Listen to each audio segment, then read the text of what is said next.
Hello fans and friends, welcome to another video. My name's Keir Smith. For today's video, I'm going to take you through an alphabet of classic albums from my own collection. 26 albums, one for each letter of the alphabet, going from A through to Z. I'm not sure how or why this idea came to mind, but I thought to myself, could I get an album from my own collection for each letter of the alphabet? And if I could, would I be able to include bands and artists as well as albums that I really like? So I grabbed my pen and paper and started going. A for Automatic for the People by REM, B for Berlin by Lou Reed, C for Clutching at Straws by Marillion. And I kept going and I juggled a few albums around and I got there all the way from A through to Z. And so I present to you now my alphabet of classic albums. So starting with the letter A, Abbey Road by the Beatles. The Beatles at their most stylish. The long sweep from You Never Give Me Your Money through to the end is truly breathtaking. The range of styles, the quality of the musicianship, the vocals, the harmonies. You get quirky songs like Mean Mr. Mustard and Polythene Pam, and the orchestral beauty of Golden Slumbers and Carry That Weight, through to the guitar fest that is The End. Alongside other classics like Something, Here Comes the Sun, Come Together, and I've always had a soft spot for Octopus's Garden. Is it the Beatles' best album? It's certainly my favourite. And for the letter B, I've got Bleach, the debut album by Nirvana, one of the great debut albums for me. The subject matter is often dark with songs like Paper Cuts, Negative Creep, and Scoff. The grunge movement has always started here for me. It's loud, it's heavy, but having said that, there's strong pop hooks and melody in songs like About a Girl and Blue. I've named 5 songs here, but every track is a winner. For the letter C, Close to the Edge by Yes, a prog classic for sure, but for me, it's one of the greatest albums of all time.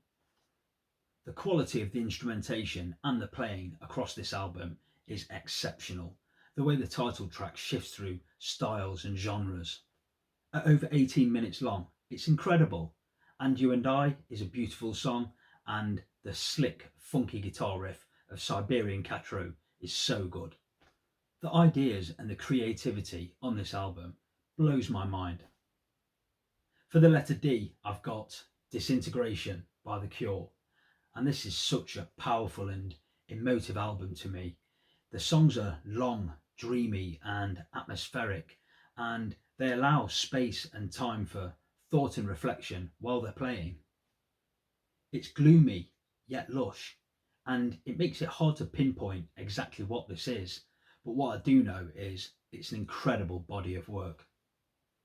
The Same Deep Water as You, and the title track especially, can reduce me to A Quivering Wreck, Love Song, Prayers for Rain, Homesick. Just play the album from start to finish and leave me a comment telling me how you feel. For the letter E, I've got Exile on Main Street by the Rolling Stones. The Stones fled to the French Riviera, rented a villa and partied night and day. And as loose as the sessions were, they made a cohesive body of work. A double album, country, blues, soul, and good old rock and roll. Rip This Joint, Tumbling Dice, All Down the Line, Shine a Light. Exile shows the Stones in all their ragged glory. For the letter F, I've got Flesh and Blood by Roxy Music, and this saw the band move towards a more commercial and mainstream sound. They made some great hits with Same Old Scene, Over You, and Oh Yeah. And 2 interesting cover versions too. One of Wilson Pickett's The Midnight Hour, which I really like, and a disco-oriented take on the Byrds classic 8 Miles High. I really like the closing song, Running Wild. I love Flesh and Blood. It'd be in my top 3 Roxy Music albums. And for the letter G, I've got the self-titled album by Genesis, and this put the band firmly in the mainstream with hits like Mama and That's All, which aren't your typical pop songs, but they had mainstream appeal. And elsewhere you've got Home by the Sea, which I think is absolutely brilliant, followed by Second Home by the Sea, which is great. I like Illegal Alien and Just a Job to Do. It's a very good album. For H, I've got Hotel California by the Eagles, their shiny, polished, perfectly produced masterpiece. The dynamic instrumentation, the vocals, the harmonies, the rock riffs, the great guitar solos, these are great songs. The title track is a well-known classic. New Kid in Town is my personal favourite. The rocking Life in the Fast Lane is great. The sheer beauty of Wasted Time, then the lush orchestration of The Reprise. Now they're just the first 5 songs. Special mention too for the closing track, the epic, The Last Resort. That's how you make an album. For the letter I, I've got Imperial Bedroom by Elvis Costello and the Attractions, and this is such a huge favourite of mine. There's so many great songs, great melodies, pop hooks, and it's decorated with lavish orchestration. And stylistically, it's very eclectic, which is often how I like my albums to be. Beyond Belief, Shabby Doll, Pidgin English, Little Fool, Town Crier. It's so cleverly written and thoughtfully done, and across the 15 songs, it covers a range of emotions that hold true today. I think this album is the peak of Elvis Costello's long and glittering career.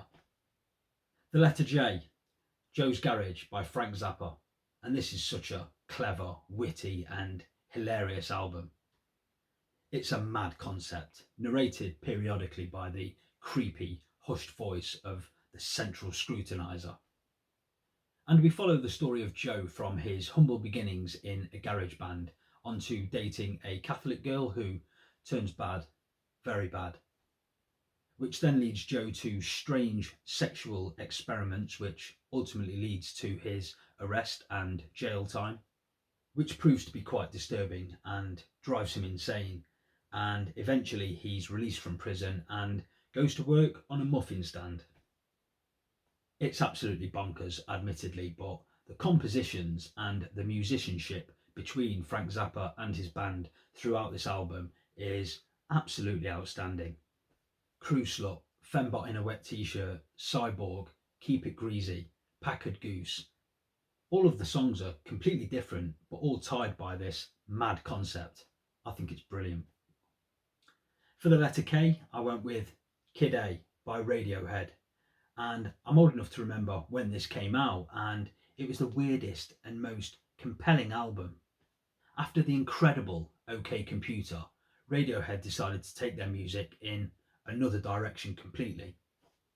In came beats, jazzy interludes, manipulated vocals and ambient sounds.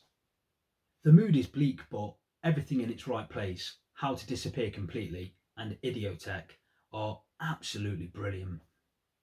I really like the odd title track. Optimistic is a great song, but this is an album where it's a much better experience when you listen to it in its entirety. For the letter L, I've got Low by David Bowie, and this is an album that has 2 very different sides. Side 1 has short, fragmented, avant pop songs like Breaking Glass, What in the World, the big hit singles Sound and Vision. Be My Wife is a great song and my personal favourite. And then you've got side 2, which is electronic and ambient sounds. Warsaw and Subterraneans especially take my breath away with some of Bowie's most haunting vocals. Low is a true artistic triumph and my personal favourite David Bowie album. For the letter M, I've got Meat is Murder by The Smiths, and this sees the band perfecting their craft and sound with 9 brilliant songs. Morrissey's lyrics range from sensitive to outrageous. Johnny Marr's melodies are sensational and backed ably by one of the most underrated rhythm sections in Mike Joyce and Andy Rourke. The Headmaster's Ritual and I Want the One I Can't Have both brim with energy and confidence. I half die when I hear the beauty of Well I Wonder and Barbarism Begins at Home. What a sound. The whole album showcases the band's supreme style and grace. And for the letter N, New Adventures in Hi-Fi by R.E.M. And this is an adventurous and sprawling set of songs, R.E.M.'s creative juices flowing freely through this excellent set. Patti Smith is on the lead-off single, Ebo the Letter, which was a strange choice of single, but a brilliant song. Bittersweet Me and Electrolyte were both very good singles. Leave is one of my all-time favourite REM songs. The Wake Up Bomb, New Test Leper. This album came after Monster and before Up in that incredible run of albums during the 90s.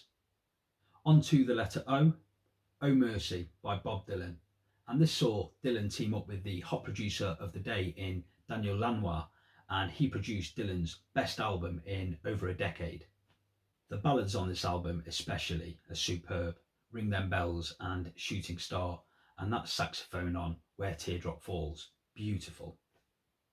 But there's plenty of snarl and bite too in songs like Political World and Long Black Coat, and the song Most of the Time, which I really love, and I think it's a good example of how the production enhances Dylan's song. I think Oh Mercy was a real return to form, and it's a really strong Dylan album. The letter P, Physical Graffiti by Led Zeppelin, and this is Led Zeppelin at the peak of their powers.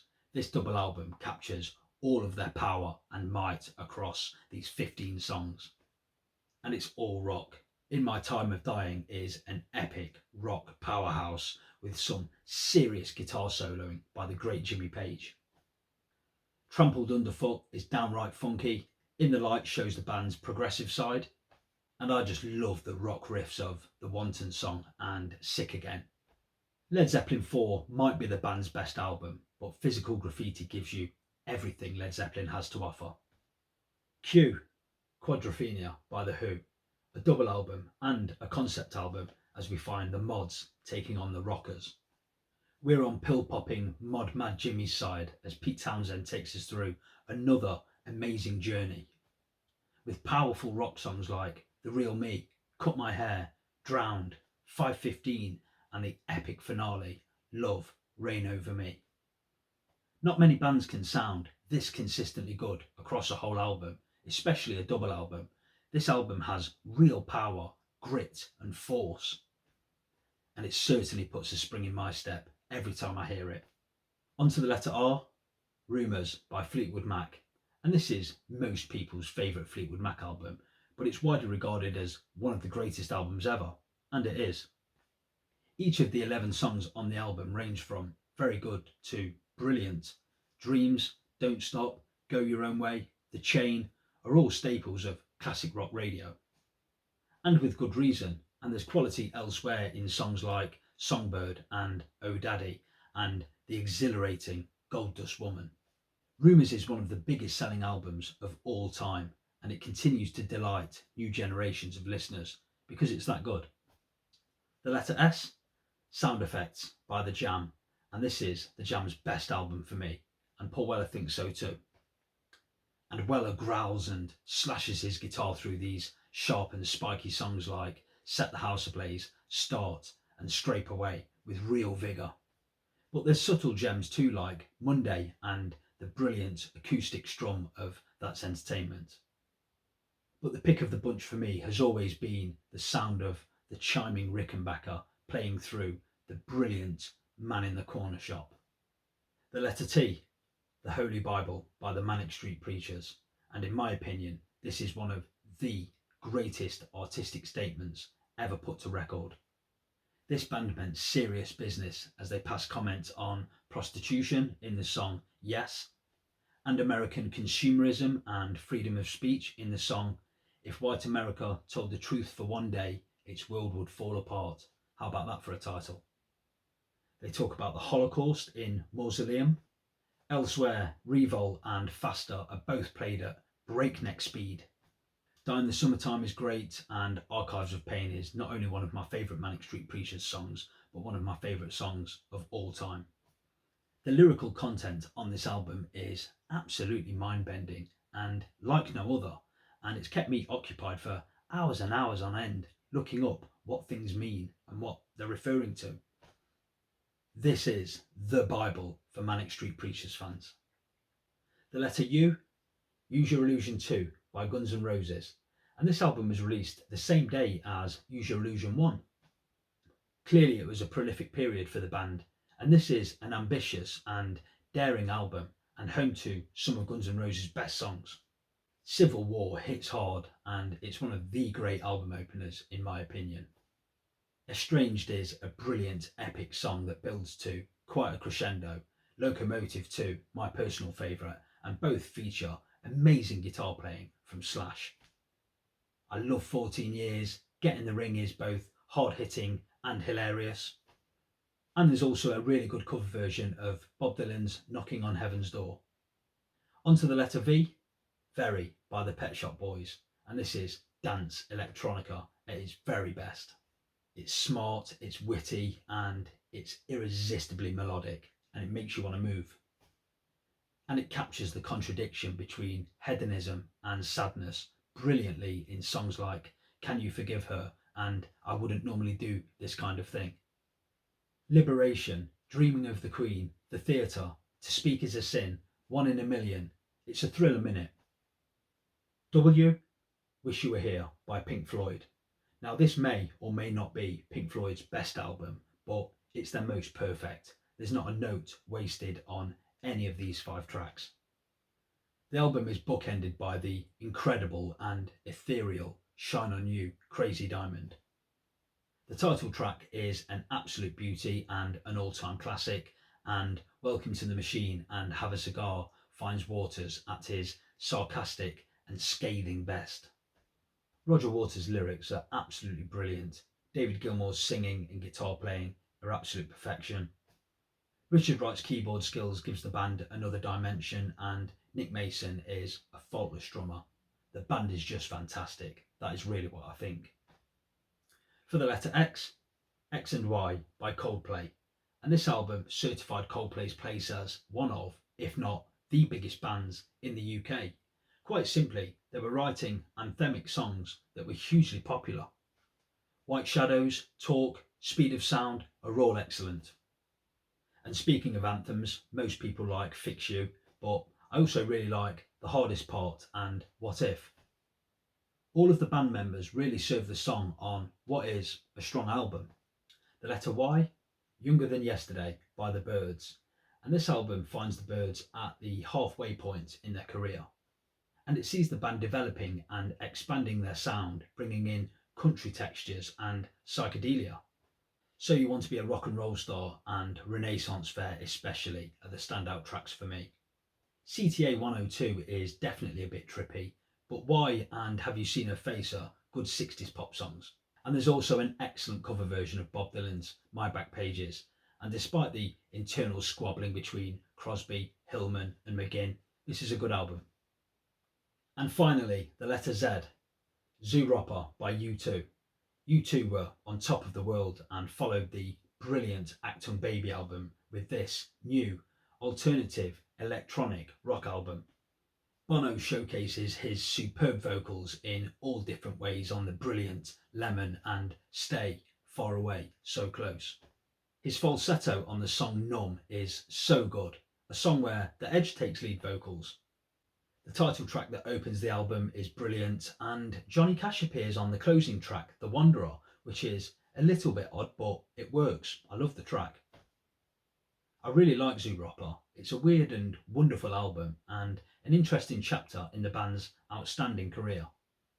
So there you go, that was my alphabet of classic albums, 26 albums, all the way from A through to Z. Some damn good albums there too, even if I do say so myself.